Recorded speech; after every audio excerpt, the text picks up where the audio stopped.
আজকে আমরা যে সীমা চ্যাপ্টারটা নিয়ে চলছিলাম, মানে লিমিটের যে অঙ্কগুলো আমরা করছিলাম, এর আগের ভিডিও পর্যন্ত করেছি, ঠিক তার পরের অংশ নিয়ে। অর্থাৎ এর আগে তোমরা দেখেছো প্রশ্নমালা 2 এর সংক্ষিপ্ত 7 পর্যন্ত তোমরা করে নিয়েছো। আজকে আমরা শুরু করব সংক্ষিপ্ত 8 এর থেকে। দেখো, সংক্ষিপ্ত 8 এর যে অঙ্কটা এখানে রয়েছে সেটা হচ্ছে limit x tends to 0 sin alpha x degree by sin beta x degree. লক্ষ্য করবে কিন্তু এটা ডিগ্রিতে আছে। বলেছিলাম যে আমাদের যে ফর্মুলাটা আছে limit x tends to 0 sin x by x সমান 1 তখনই হবে যখন এই x, এই যে সাইনের x মানে থিটা রেডিয়ানে প্রকাশিত। যদি থিটা রেডিয়ানে প্রকাশিত হয় তবেই এটা 1 হবে। তো এখানে ডিগ্রি দিয়েছে, সঙ্গে সঙ্গে কিন্তু ওটাকে রেডিয়ান করতেই হবে। যদি এখানে রেডিয়ান না করা হয় অ্যানসারটা মিলে গেলেও, মানে প্রুফ হয়ে গেলেও কিন্তু অঙ্কটা তুমি যে জানো সেটা ধরে নেওয়া হবে না। তো এখানে প্রথমেই আমাদের যেটা করতে হবে, সবসময় ডিগ্রি দেওয়া থাকলে সেটাকে রেডিয়ান করতে হবে। তো ডিগ্রিকে রেডিয়ান করতে গেলে আমরা জানি পাই বাই 180 দিয়ে গুণ করে দিতে হয়।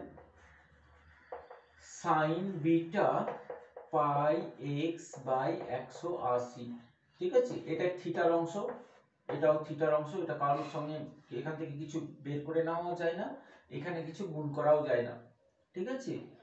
তারপরে আমরা জানি দুটোতে সাইন থাকলে কি করতে হবে, লব ও হরকে প্রথমে এক্স দিয়ে ভাগ করে নেব। তাহলে sine alpha pi X by 180, এটা থিটা, তাকে এক্স দিয়ে ভাগ। আর একটা আছে sine beta pi X by 180 degree, একেও এক্স দিয়ে ভাগ, ঠিক আছে? লব ও হরকে এক্স দিয়ে ভাগ করার পর আমরা লিমিটটাকে সেপারেট করে নেব। Limit x tends to 0 sine, আমাদের আছে alpha sine alpha pi X by 180 আছে, আর নিচেতে আছে শুধু x। কিন্তু x থাকলে তো হবে না, আমাদের দরকার এই পুরোটা। তাহলে এর সঙ্গে গুণ করতে হচ্ছে আলফা পাই বাই 180। তো এটা এখানেই ব্যালেন্স করে দেবো। এটা ধ্রুবক পদ দিয়ে ব্যালেন্স করতে আমাদের কোনো অসুবিধা নেই, ঠিক আছে? আর নিচেতে আরেকটা লিমিট লিখবো x টেন্ডস টু 0, এটাতেও আছে sine beta pi X by 180, একেও ভাগ করবো আমরা। এক্সটা তো এখান থেকে পাচ্ছি, আর আমাদের এই পুরোটা এখানে চাই, তাহলে বিটা পাই বাই 180, তাহলে এখানেও আমরা ব্যালেন্স করে দেব বিটা পাই বাই 180, ঠিক আছে? এইটা 1 হয়ে গেল, এটা 1 হয়ে গেল।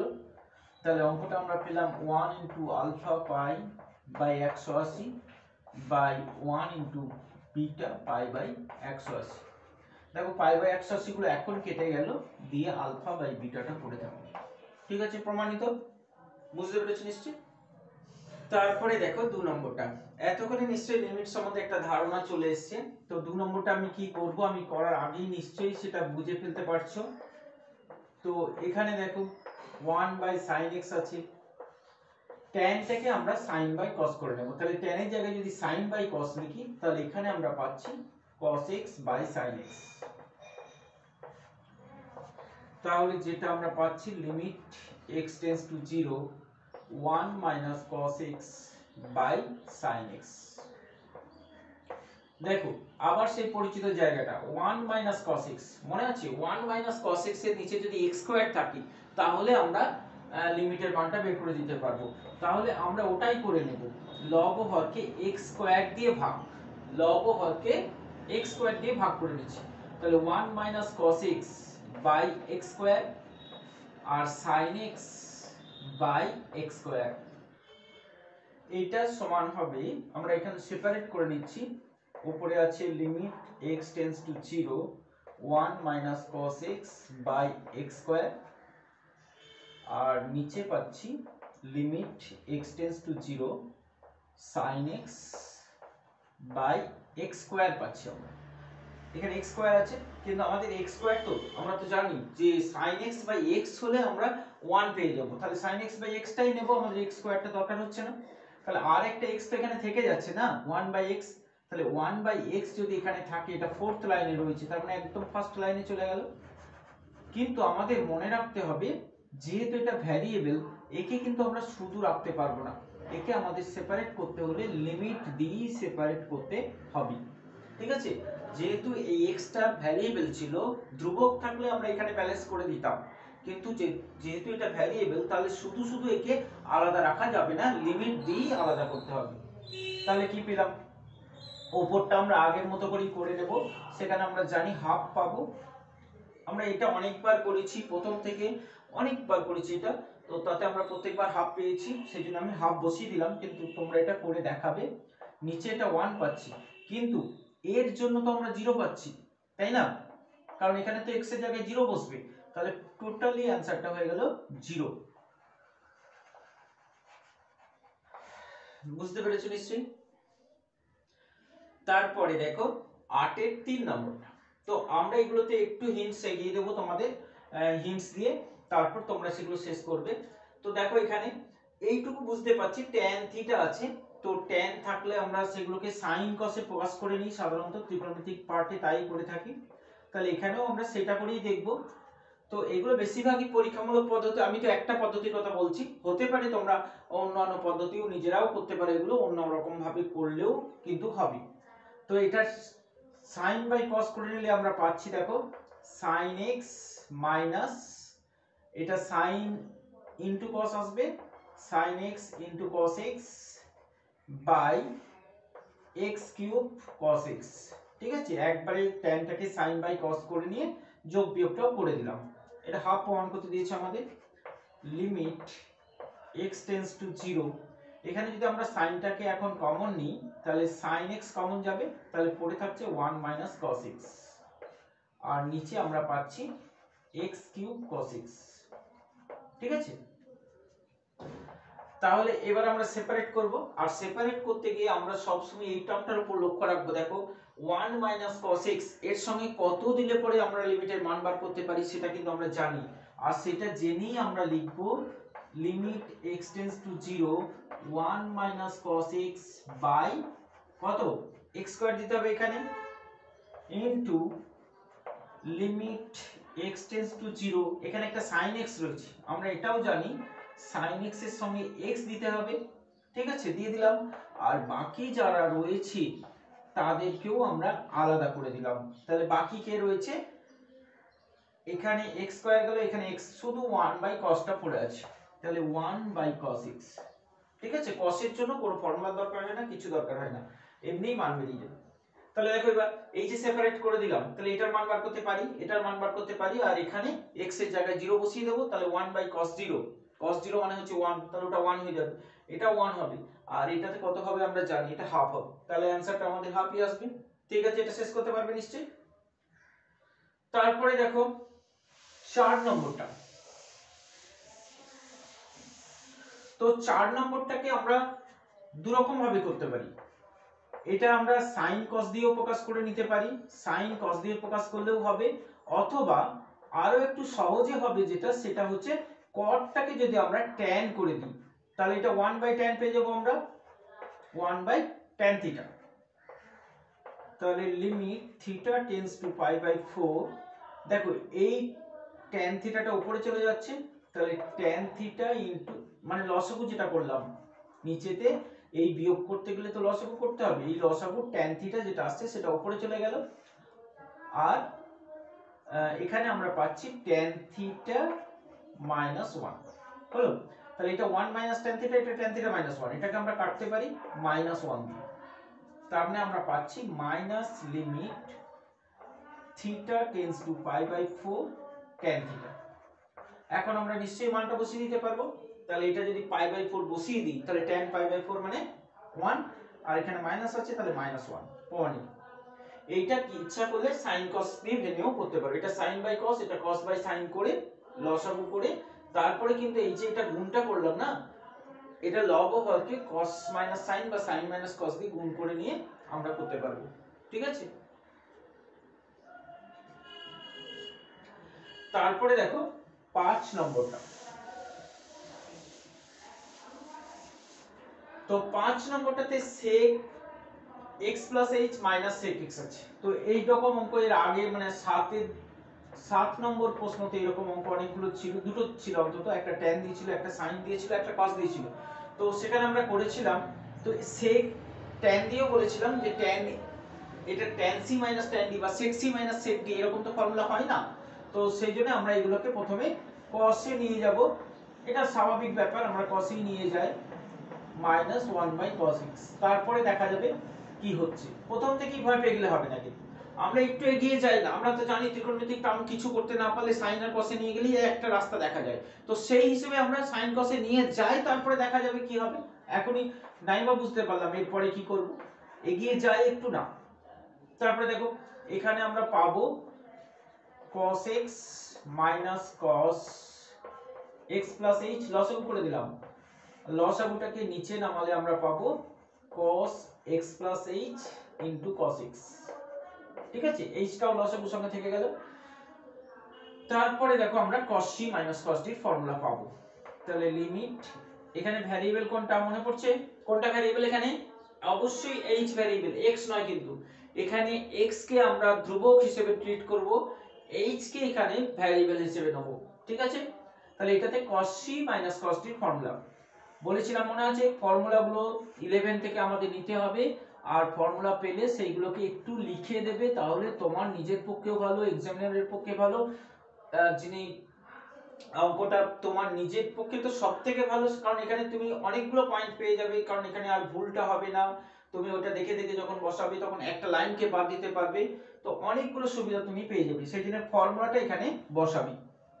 তাহলে cos c minus cos d মানে হচ্ছে 2 sin c plus d by 2 into sin d minus c by 2।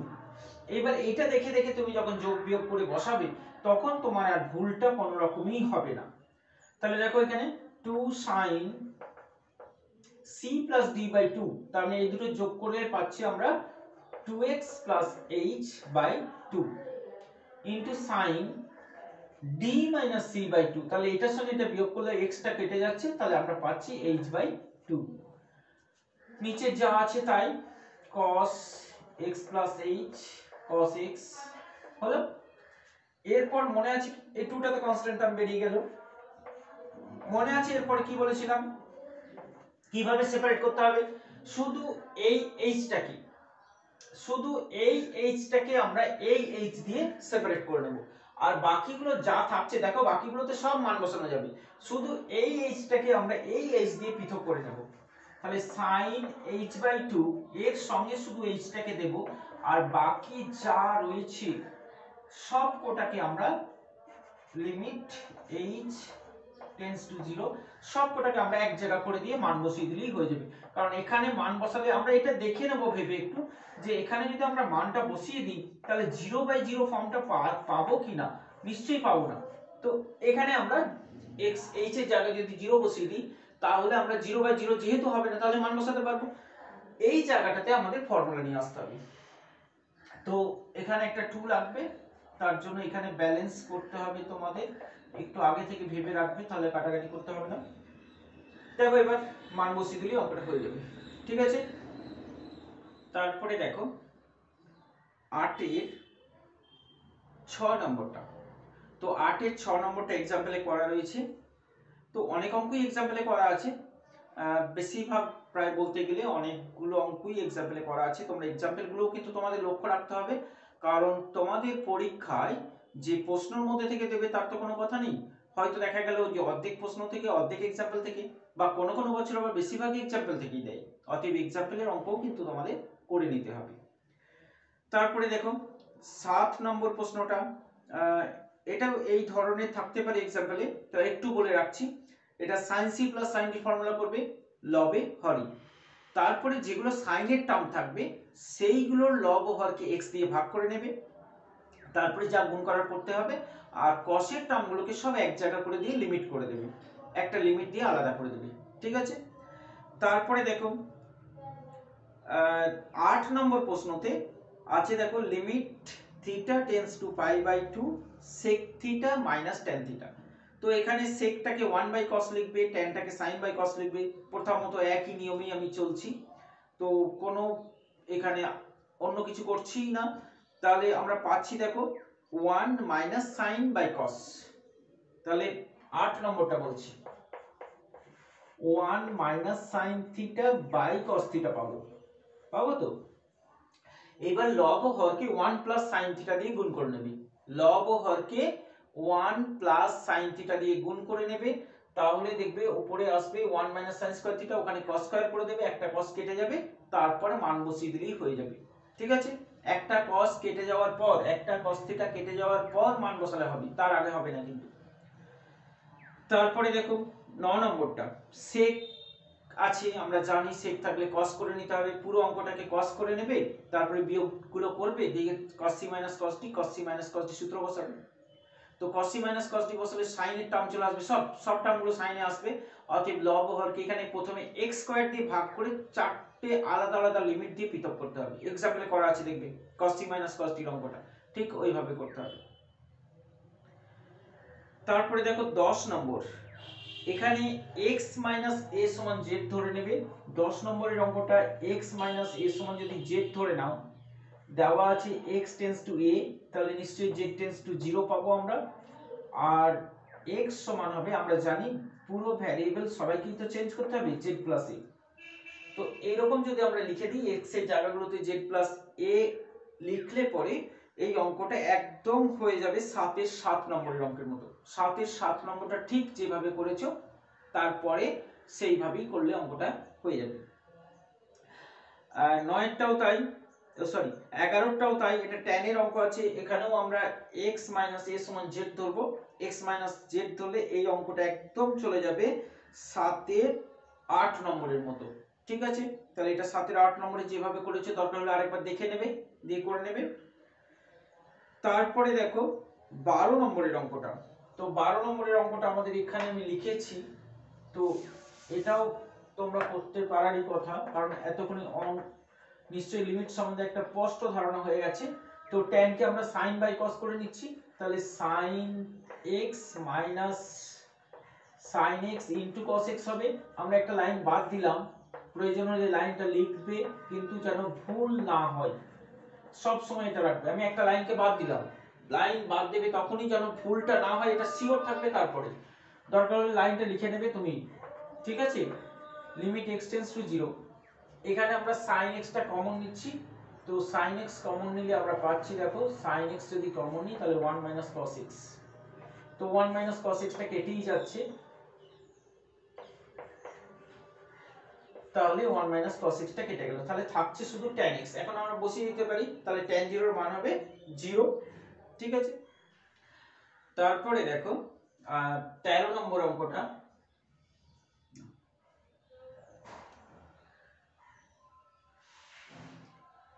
তারপরে দেখো 13 নম্বর অঙ্কটা, তো 13 নম্বর অঙ্কটাতে আমাদের রয়েছে limit x tends two 1 cos এটা।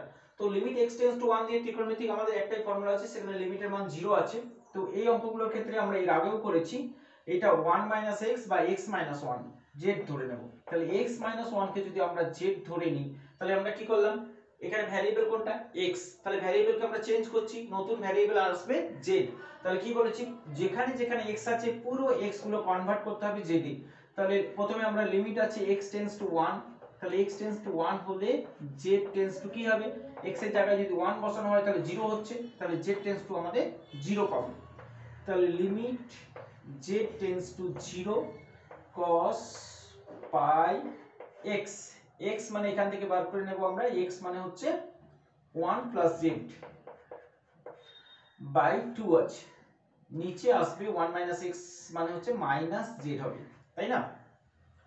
তাহলে limit z tends to 0 cos, দেখো এখানে আমরা এরকম ভাবে লিখতে পারি পাই by 2 minus pi z by 2, গুণ করে দিলাম, বাই এটা মাইনাস z, এটা মাইনাস, এখানে প্লাস আছে, হ্যাঁ। পরের লাইনে আমরা লিমিট z টেন্ডস টু 0, এটা cos 90 প্লাস, তাহলে আমরা পাবো minus sine pi Z by 2 by minus Z. মাইনাসটা তো কেটে গেল, কিন্তু থিটাতে আমাদের রয়েছে পাই জেড বাই 2, তাহলে এখানে শুধু জেড আছে, আমরা এখানে পাই বাই 2 লিখলাম থিটার সঙ্গে সমান করার জন্য, আর এখানে ব্যালেন্সটা দিলাম আমরা পাই বাই 2। এখানে নিশ্চয়ই লিমিট দেওয়ার দরকার নেই, কারণ এখানে ধ্রুবক পদ এটা, তাহলে এটা তো 1 হয়ে গেল, তাহলে 1 ইনটু পাই বাই 2 মানে পাই বাই 2। ঠিক আছে, এটাই প্রমাণ করতে দিয়েছিল আমাদের, পাই বাই 2। ঠিক আছে, তারপরে দেখো 14 নম্বর প্রশ্নটা, 8 এর দাগে 14 নম্বর প্রশ্নতে আমাদের রয়েছে theta tends to pi by 4 2 minus cosec square theta by 1 minus cot theta. তো আমরা যা করছি দেখো, এই অঙ্কটাতে আমরা সাইন বাই কস করতে পারি, কিন্তু যেহেতু এখানে কট রয়েছে আর কোসেক রয়েছে, আমরা কোসেকটাকে তো কট করতে পারি, সেই সুযোগটাও আমরা নিতে পারি। তাহলে কোসেকের জায়গাতে আমরা যদি এটা বসাই, কোসেক স্কয়ার থিটা মানে হচ্ছে 1 প্লাস কট স্কয়ার থিটা, তাহলে আমরা এটা একটা চান্স হিসেবে নিতে পারি যদি নতুন কোনো সুবিধা পেয়ে যায়। যদি এটা না পেতাম বা এটা যদি না পাই, তাহলে কিন্তু আমাদের আবার সাইন কসে ঘুরে আসতে হবে। তাহলে এটা একটা সুযোগ হিসেবে আমরা নিতে পারবো যদি সুবিধা পেয়ে যাই। তাহলে এখানে পাচ্ছি দেখো 1 মাইনাস কট স্কয়ার থিটা, এটা একটু হিসাব করেও নিতে পারো, যেহেতু এখানে 1 মাইনাস কট স্কয়ার থিটা পেয়ে গেছি, তার মানে বুঝে ফেলবো যে আমরা সুবিধাটা পেয়েই গেলাম, কারণ 1 মাইনাস কট কে ভাঙলেই আমরা পেয়ে যাব, কি পাবো 1 মাইনাস কট তো নিচে কেটে যাবে, উপরে a স্কয়ার মানে b স্কয়ারের সূত্র মানে a প্লাস b, তাহলে থাকবে এখানে 1 প্লাস কট। ঠিক আছে, a plus b a minus b টা কেটে গেল, তাহলে 1 প্লাস কট। এবার নিশ্চয়ই উপর নিচে যখন এটা কেটে গেছে মান বসালে নিশ্চয়ই হয়ে যাবে, তাহলে কটের জায়গায় আমরা যদি পাই বাই 4 বসাই, তাহলে 1 প্লাস কট পাই বাই 4, তার মানে 1 প্লাস 1 মানে হচ্ছে 2, নিশ্চয়ই প্রমাণ হয়ে গেল। ঠিক আছে, প্রমাণিত লিখে দেবে তাহলে হয়ে যাবে। তারপরে দেখো 15 নম্বর অঙ্কটা, 8 এর শেষ অঙ্ক। তো 8 এর শেষ অঙ্ক যেটা রয়েছে, limit x tends to 0 tan 2x - x 3x sin x, এখানেও আমরা কি করব, লব ও হরকে x দিয়ে ভাগ করে নিব, কারণ সবগুলোতেই আমরা ফর্মুলা পেয়ে যাব। তাহলে এটাকে x দিয়ে ভাগ করে নিলাম, এটাকে x দিয়ে ভাগ করে নিলাম, এটাকে x দিয়ে ভাগ করে নিলাম, এটাকেও x দিয়ে ভাগ করে নিলাম। ঠিক আছে, এখন আমরা কি করব, লিমিট x টেন্ডস টু 0, এটাকেও আমরা সেপারেট করে নেব, সব জায়গাতেই করতে হবে। তাহলে আমরা পাচ্ছি দেখো limit x tends to 0 tan 2x by x হলো, এখানে 2x আছে, থিটার অংশে 2x, তাহলে tan এও আমরা বলেছিলাম sin এর যে ফর্মুলাটা আমরা জানি sin x বাই x সমান 1, ওটাকে tan এ ব্যবহার করা যায়। তাহলে এখানে একটা 2 গুণ করে নিলে, আমরা এখানে একটা 2 দিয়ে ব্যালেন্স করে নিলাম, -1 আছে ধ্রুবক পদ, লিমিট দেওয়ার প্রয়োজন নেই। এখানেও দেখো 3 আছে ধ্রুবক পদ, লিমিট দেওয়ার দরকার নেই, কিন্তু এইটাতে sin এর টার্মটা যেহেতু ভ্যারিয়েবল আছে, এটাতে আমাদের লিমিট দিয়ে সেপারেট করতে হবে, হলো লিমিট। তাহলে এই জায়গাটাতে আমরা পাচ্ছি দেখো, এটা 1 এটা 2, তাহলে 2 - 1 বাই 3 - 1, তাহলে কত পাচ্ছি 1/2, এটাই প্রমাণ করতে দিয়েছে আমাদের। হলো 8 এর পর্যন্ত সব শেষ হয়ে গেল।